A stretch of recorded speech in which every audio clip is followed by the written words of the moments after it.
तो हम प्रातःकालीन मंत्र को लेकर चल रहे थे। प्रातरग्निम प्रातरिंद्रम हवामहे। अग्नि का अर्थ क्या किया था गोविंद भाई जी? स्वप्रकाश, अर्थात परमेश्वर का अपना प्रकाश है, अपना ज्ञान है।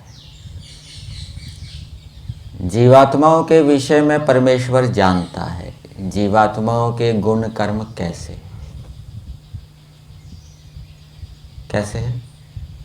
इच्छा, जीवात्मा इच्छा करता है, द्वेष करता है, प्रयत्न करता है, सुख दुख की अनुभूति करता है। जीवात्मा के अंदर जानने का सामर्थ्य है, सीखने का सामर्थ्य है। तो ये परमेश्वर का स्वप्रकाश है, अपना ज्ञान है। ये हमेशा उसके पास रहेगा। ऐसा नहीं है ईश्वर भूल जाएगा इसको। अनादिकाल से है, अनादिकाल तक रहेगा, प्रत्येक सृष्टि में रहेगा, प्रलय के समय भी रहेगा। प्रकृति कैसी है जिससे ये संसार बना है? घड़ा किससे बनता है? मिट्टी से। जैसे मिट्टी से घड़ा बनता है, वैसे ये पेड़ पौधे, वृक्ष, वनस्पतियाँ, सूर्य, चंद्रमा किससे बने हैं? प्रकृति से बने हैं। तो वो प्रकृति कैसी है, उसके गुण कर्म स्वभाव कैसे हैं, ये भी परमेश्वर जानता है। एक प्रकृति की साम्य अवस्था होती है, एक प्रकृति की वैषम्य अवस्था होती है। साम्य अवस्था में प्रकृति के अंदर तीन पदार्थ हैं, सत्वगुण, रजोगुण, तमोगुण। वो अलग अलग हो जाते हैं, ठीक है। जैसे पानी के लिए क्या सूत्र बताते हैं? H2O।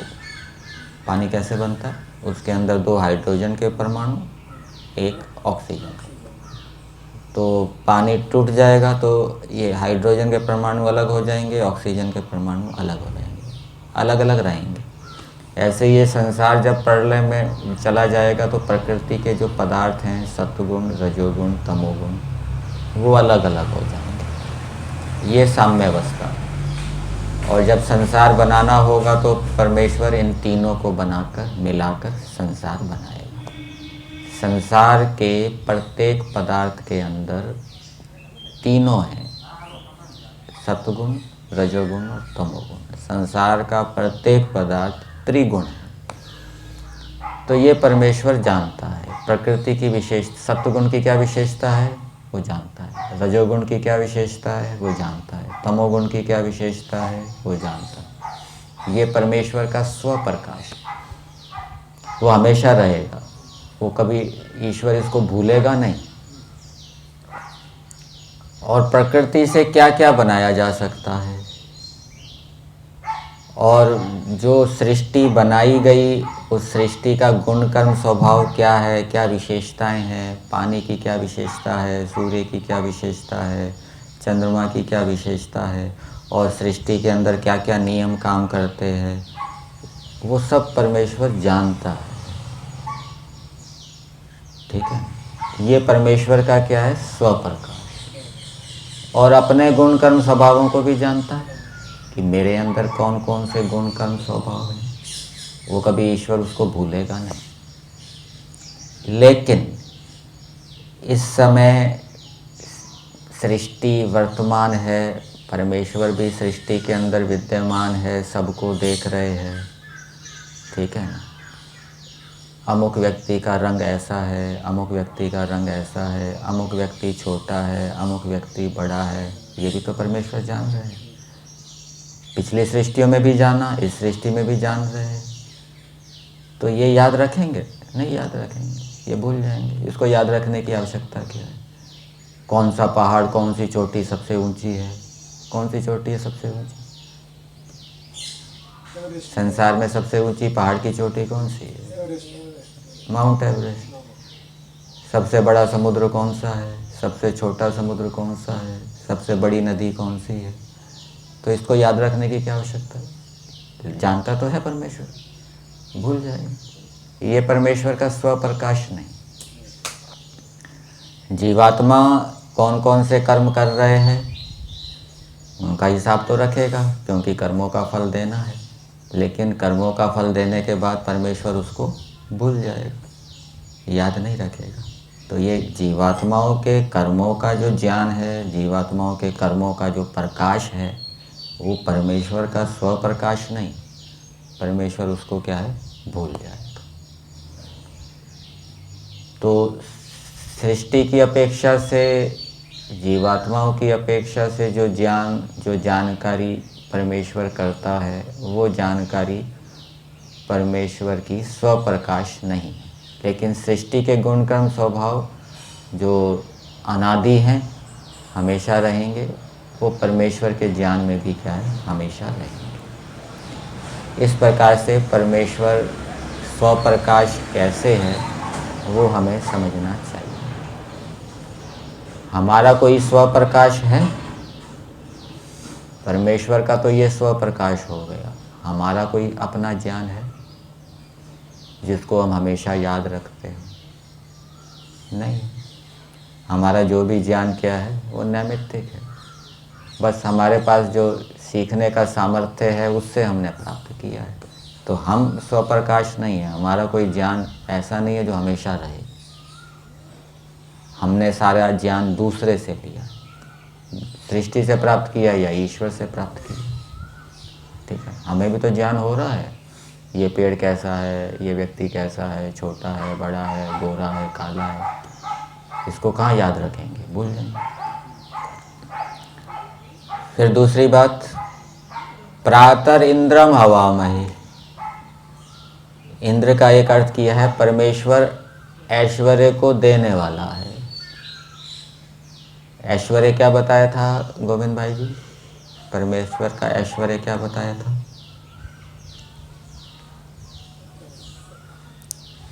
परमेश्वर के जो गुण कर्म स्वभाव हैं, वो परमेश्वर का ऐश्वर्य है। ठीक है ना? और ये जो परमेश्वर की सृष्टि है, संसार है, वो भी ऐश्वर्य है। तो परमेश्वर अपने गुण कर्म स्वभावों को देने वाला है। लेकिन ये भी हमने सुना है कि गुण तो द्रव्य से अलग नहीं होता। गुण तो द्रव्य से अलग नहीं होता, वो तो हमेशा द्रव्य के साथ रहता है। तो परमेश्वर अपने गुण कैसे देता है, अपना स्वभाव कैसे देगा? ऐश्वर्य को देने वाला है, स्वभाव तो उस वस्तु के साथ रहेगा ही। तो परमेश्वर अपना स्वभाव कैसे देगा, अपना गुण कैसे देगा?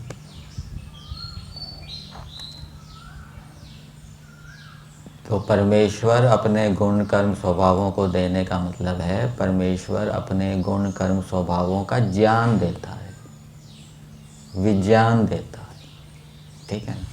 तो जब परमेश्वर के गुण कर्म स्वभावों का विज्ञान प्राप्त हो जाता है, तो फिर मनुष्य भी उन गुण कर्म स्वभावों को दृढ़ता से धारण करता है। विज्ञान उनके विज्ञान को देने वाला।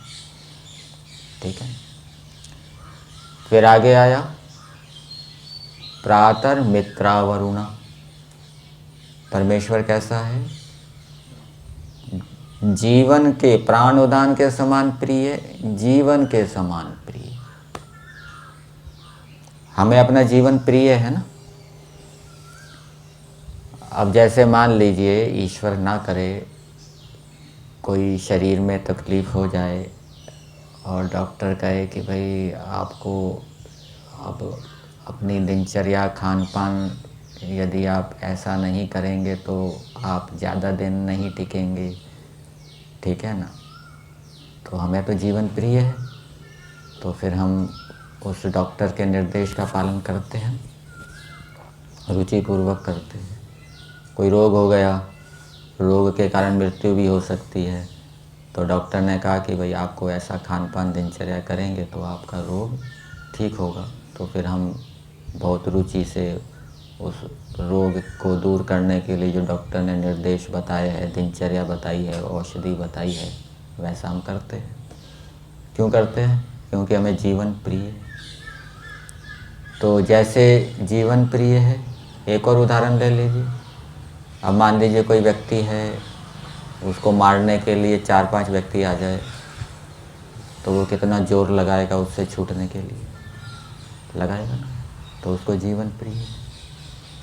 ऐसे ही ईश्वर भी प्रिय होना चाहिए, मतलब ईश्वर के गुण कर्म स्वभाव प्रिय होने चाहिए। जितना पुरुषार्थ, जितनी श्रद्धा हम अपने जीवन को बचाने के लिए कर रहे हैं, उतना पुरुषार्थ, उतनी श्रद्धा ईश्वर के गुण कर्म स्वभावों को धारण करने के लिए होनी चाहिए।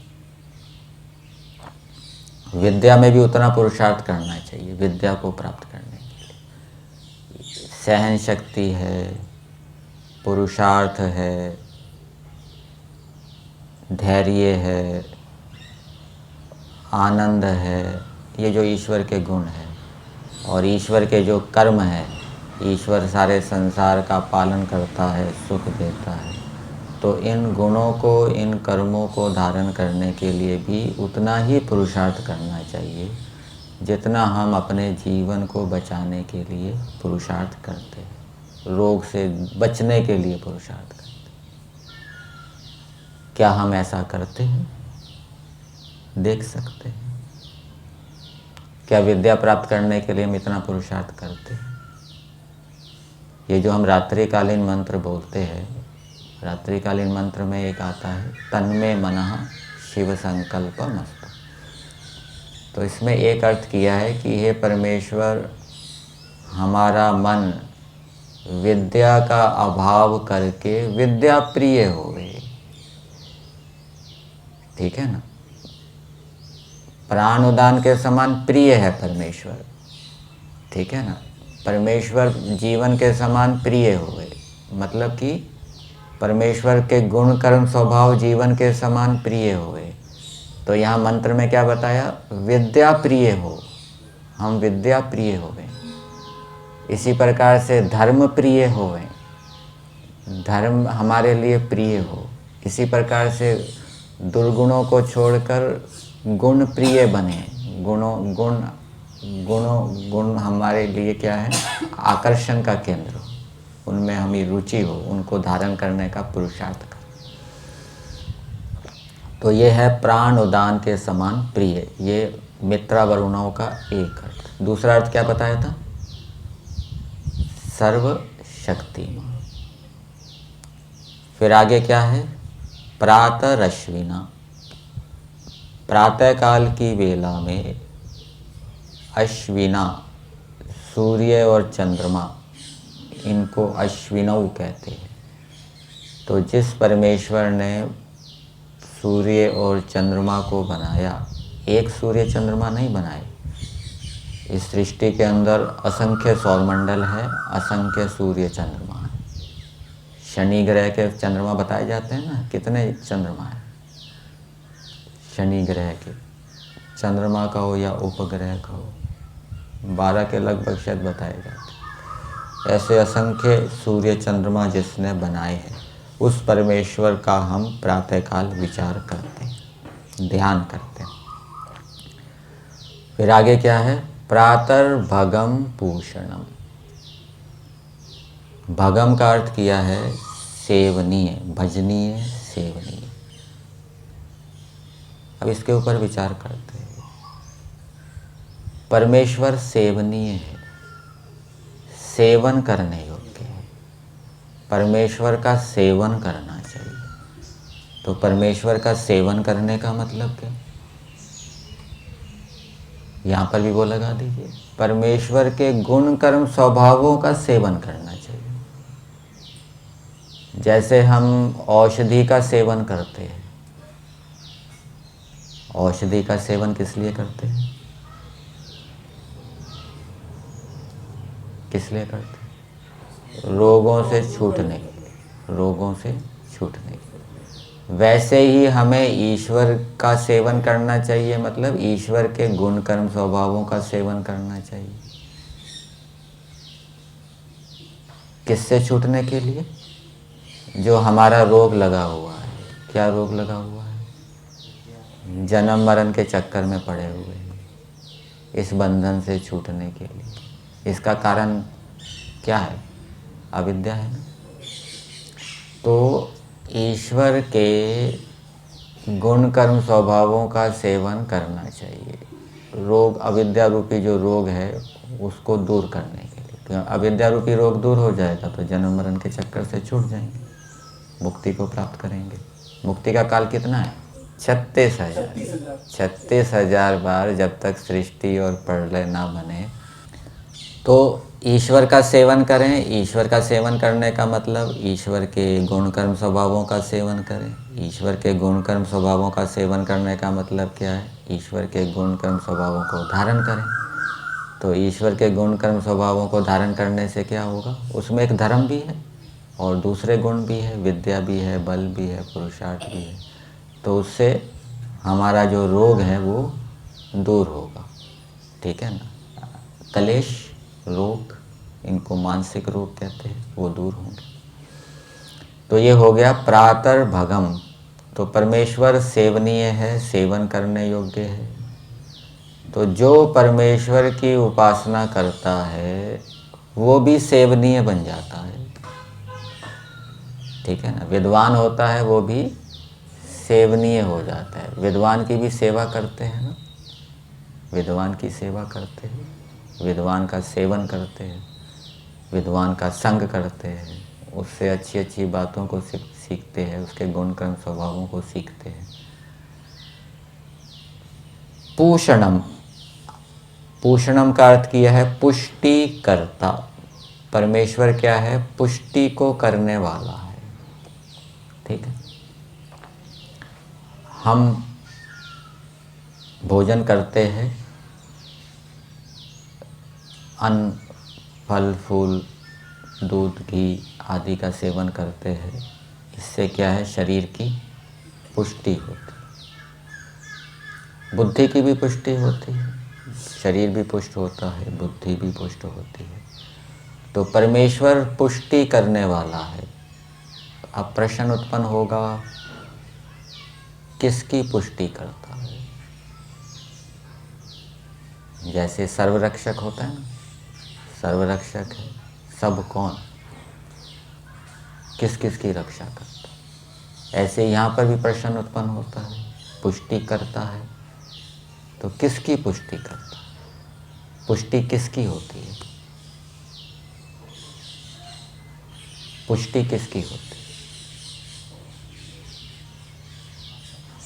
शरीर की ही पुष्टि समझते होंगे आप, शरीर की ही पुष्टि समझते होंगे।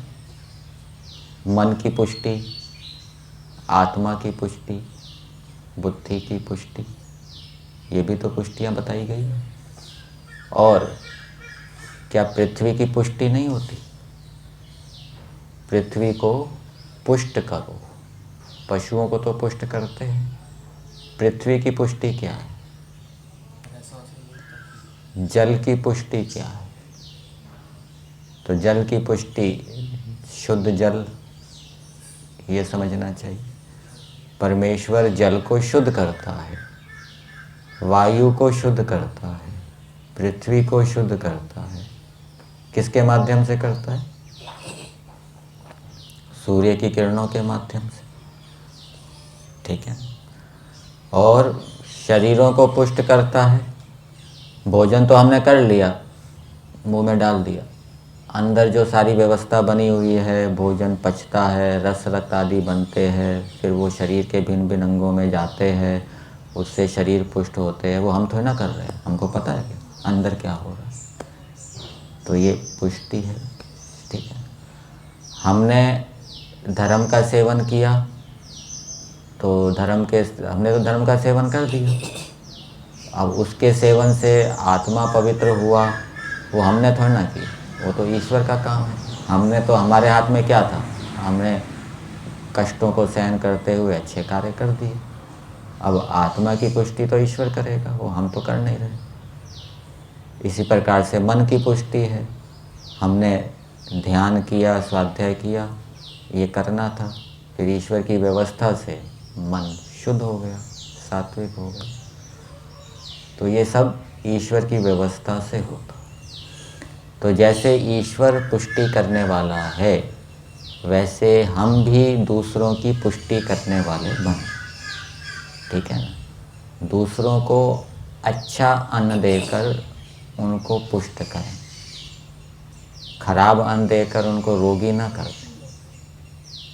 कई बार होता है ना, वो गरीबों को भोजन खिलाते हैं तो वो भोजन भी कैसा होना चाहिए, उनको पुष्टि देने वाला होना चाहिए। उनको बीमार ही कर दे, रोगी ही कर दे, ऐसा भोजन नहीं देना चाहिए। तो ये जो हम प्रतिदिन मंत्र बोलते हैं, ओम अन्नपते अन्नस्य नो देहि, इसके भाव में क्या लिखा है महर्षि दयानंद जी ने, कि जैसे हम स्वयं रोग नाशक बलकारक अन्न का सेवन करें, वैसे ही दूसरों को दें। ठीक है, बढ़िया चीज़ खाएं, दूसरों को भी दें, दूसरों की भी पुष्टि करें। हमारा मन पवित्र शुद्ध हो गया, दूसरों का भी शुद्ध करें, उनको उपाय बताएं इस रूप में। ये ईश्वर की उपासना।